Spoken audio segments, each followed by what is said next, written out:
Relax ಮೂಡ್ನಲ್ಲಿ ಮಾಜಿ CM Siddaramaiah ಅವರಿದ್ದಾರೆ. ಕೇರಳದಲ್ಲಿ ವಿಶ್ರಾಂತಿ ಪಡೆದುಕೊಳ್ತಾ ಇದ್ದಾರೆ. ಸಿದ್ದರಾಮಯ್ಯನವರು ವಿಶ್ರಾಂತಿ ಅಂತ ಹೇಳಿದ್ರೇ ಒಂದಷ್ಟು ರೀತಿಯಲ್ಲಿ ಸಂಚಲನ. ಏನು ಸಿದ್ದರಾಮಯ್ಯನವರು ಎಷ್ಟು ತೊಗೊಳ್ಬಾರ್ದು ಹಾಗಾದರೆ ಅಂತ ಪ್ರಶ್ನೆ ಇದೆ.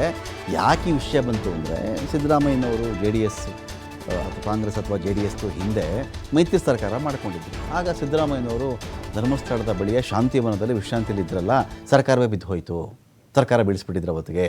ಸಿದ್ದರಾಮಯ್ಯನವರು ಪ್ಲ್ಯಾನ್ ಮಾಡಿದರು. ಈ ಥರದ್ದೆಲ್ಲ ಆರೋಪಗಳು ಬೇಕಾದಷ್ಟು ಬಂದು ಹೋಗ್ಬಿಡ್ತು ರಾಜಕಾರಣದಲ್ಲಿ. ಅನೇಕ ಶಾಸಕರು ಬಂಡಾಯ ಎದ್ದುಬಿಟ್ರು, ಬಾಂಬೆಗೆ ಹೊರಟೋದ್ರು. ಅವರೆಲ್ಲರೂ ಕೂಡ ಬೆಂಬಲ ಕೊಡಲ್ಲ ಅಂತ ಹೇಳಿದ್ರು. ಆಗ ಕುಮಾರಸ್ವಾಮಿ ಅವರು ಇಳಿಬೇಕಾಯಿತು. ಇದೆಲ್ಲ ಚರ್ಚೆಗಳಿತ್ತಲ್ಲ.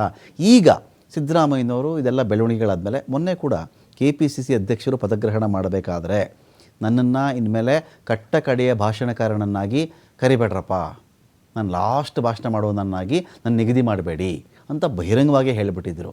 ಸಿದ್ದರಾಮಯ್ಯನವ್ರ ಭಾಷಣ ಲಾಸ್ಟಲ್ಲಿ ಯಾಕೆ ಇಡ್ತಾರೆ ಅಂದರೆ, ಕಡೆಯವರೆಗೂ ಜನ ಕೂತಿರ್ತಾರೆ, ಸಿದ್ದರಾಮಯ್ಯನವ್ರು ಏನು ಮಾತಾಡ್ತಾರೋ ನೋಡೋಣ ಅಂಥೇಳಿ.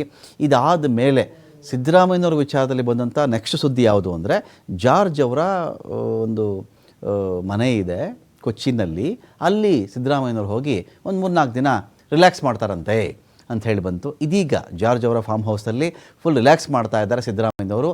ಕೇರಳದ ಕೊಚ್ಚಿ ಬಳಿ ಇರತಕ್ಕಂಥ ಫಾರ್ಮ್ ಹೌಸ್ ಇದು. ಸಚಿವ KJ ಜಾರ್ಜ್ ಒಡೆತನದ ಫಾರ್ಮ್ ಹೌಸ್.